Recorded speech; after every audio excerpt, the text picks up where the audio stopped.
Hey guys, welcome back to week number 4, which is our halfway point and our midterm week. Congratulations for all of you who have been strong and keeping up with the work. I understand it's summer and you just don't want to do any work, but you have been fighting through this, and I wanted to tell you guys I appreciate it. The discussions have been on target. For most of you who have understood the concept of the discussions, I have been getting extremely good discussions, and I want to thank you for that. I want you to understand why, to me, the discussions are the most important part of this course. The Learn Smart and the quizzes and the homework, I understand that you can go out there and research it and Google some of the questions and get the answers. I have not been, living under a rock. But my goal is to expose you to that information. It's up to you if you want to learn, but as long as I can provide you that information and expose you to that information, I hope that you take advantage of that and actually read through it and learn through it. I can tell when someone has because I read the discussions. I literally go and read every single person's discussions, and based upon that, I can tell if you are actually taking time to understand these concepts. Last week, of course, we spoke about Maslow's hierarchy of needs. Now, I'm not going to go into great detail about this, but I want to give you a background because eventually, in Principles of Management, you're going to see this in a more detailed fashion. Of course, management being a discipline within business, we began to understand management in the beginning as managing what we call production. The numbers, how much output, how much can we produce out of someone. The person producing that wasn't as important. I don't know if any of you remember back in the day, we did not have human resource departments. We had personnel departments, and they were just a glorified secretary position that filled out paperwork. As we develop an understanding management and people and motivation factors, we begin to understand that it's important not to just worry about numbers. Numbers are good, important. The output is important, but it's also important to note that the motivation of the employees also impact that number. So Hawthorne's studies that was conducted in Chicago actually was one of those turning points in the management concept where we begin to understand the human aspect of management, where we begin to say we're not just managing production, we're managing people, humans, relationships. And that's where Maslow comes into play. Maslow gave us a hierarchy of needs that states that these people need something to motivate them. We need something to tell us that I actually go to work because I don't want to be homeless, or I don't want to be without safety, or I don't want to be without food. But once you've reached that sort of need and you've met that need, that no longer becomes motivating to you. Something above that needs to happen for you to be excited about going to work. I always use the example of celebrities and people who are extremely rich. Once they have all their needs met, then what motivates them to get up every morning? What gets them excited? What makes them do things? And if you look at celebrities, you'll see that what excites them is the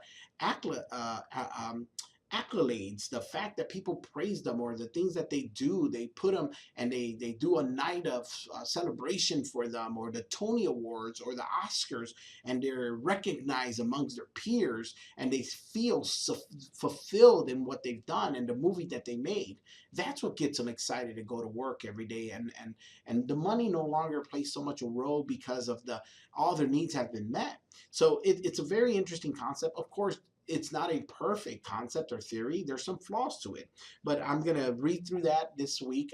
Monday, of course, being today, I'll be starting reading through your discussions. There's a lot of people in my classes this semester, so give me some time. I won't get to all of them right away, but once I finish reading through them and commenting, I will post the grades to that. So make sure that you are replying to at least 2 of your classmates and reply to me. Now, I want to show you what that looks like because I think it's important for you to understand why I keep saying this.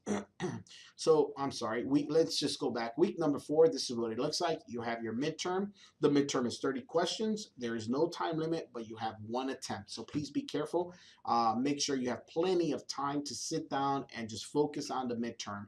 Don't close it out. It's going to lose it. There is no extensions. There's no retakes. So make sure you appropriate enough time to be able to sit down in front of the computer and take your midterm with plenty of time to spare. All right, so that's what you have, and then we'll be talking a little more about, is Mexico taking our jobs? Now, this video is very interesting because it talks about a different perspective that I think a lot of people are surprised when they find this out. Now, for years, as I was growing up, I was part of the movement that saw the NAFTA agreement, the North American Free Trade Agreement, which allowed Canada, America, and Mexico to share and import-export stuff without having these huge tariffs, which are taxes. Well, a lot of people benefited, but most people think that who benefited the most was Mexico. It's because a lot of our large companies decided it's a lot cheaper to manufacture something in Mexico than it is to manufacture it in the US.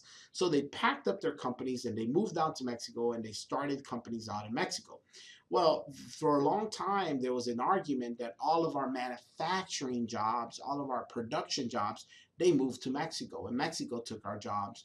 And now, even in our media, you can hear this sort of topic played out again about bringing jobs back to America. Well, there's another piece to this puzzle that I want you to hear and reply to, and tell me what your thoughts are. So I'm interested in hearing about that. Last week, let me show you what that looked like. Of course, in your screen, it'll be a little different. These are the previous weeks which have closed out. As you can tell, this is a little more colorful, which means that's an open week, and this folder has closed out now. We were talking about the Maslow hierarchy of needs. I want to show you what this looks like because this is important for me. This is my video. Some people ask, where do I post a reply? Well, you click on that video, and after you watch the video, you hit reply. And that's what all these students have done. And I appreciate this because I get to understand what's going on in your side of the world. I don't get to hear that because we don't have class together. So that's the only way I get feedback from you. So it's important for me to understand, are these videos hitting the right topics, or are we providing the information you need to succeed in this class? Now, I want to say that the videos have, in my part, clarified what the week by week feels like. So I think based on your feedback, these are important videos to keep doing. And I don't have a problem doing them. I think it helps you and it helps me connect with each other. But I also need your feedback, and that's part of your discussion. It's not extra credit to reply to me. It's part of your credit. So please continue to do that. What else do I have for you? So this week we talked about Mexico. Last week we talked about Maslow's. You have basically week 5, 6, and 7 that has chapter work in it, and then week 8 is the final. So technically speaking, guys, we have 3 more weeks of work, and then the final week is up on us. So it's gonna go by super fast. So please make sure you're doing the discussions properly. You're getting full credit for them. As I've mentioned over and over and over again, I do not accept one-sentence replies or posts. That is not a discussion. I can't tell if you're understanding anything by saying I agree with your post or I think this is great. Give me some words that I can read and I can understand that you're understanding these concepts. All right, guys, I seem to have gone past the time I like, but I appreciate you guys. Once again, it's exciting to see what's been happening during the semester. I promise you, I am extremely proud of some of the work that you guys have been posting. Some of you guys' replies and posts are phenomenal, exciting. As always, cup of coffee is waiting for you guys. I hope you're having a great summer. I hope you're going to plan a good vacation once this is over and enjoy some time with your families and loved ones. All right, guys, have a wonderful week. We will talk to you soon, and good luck on your midterm.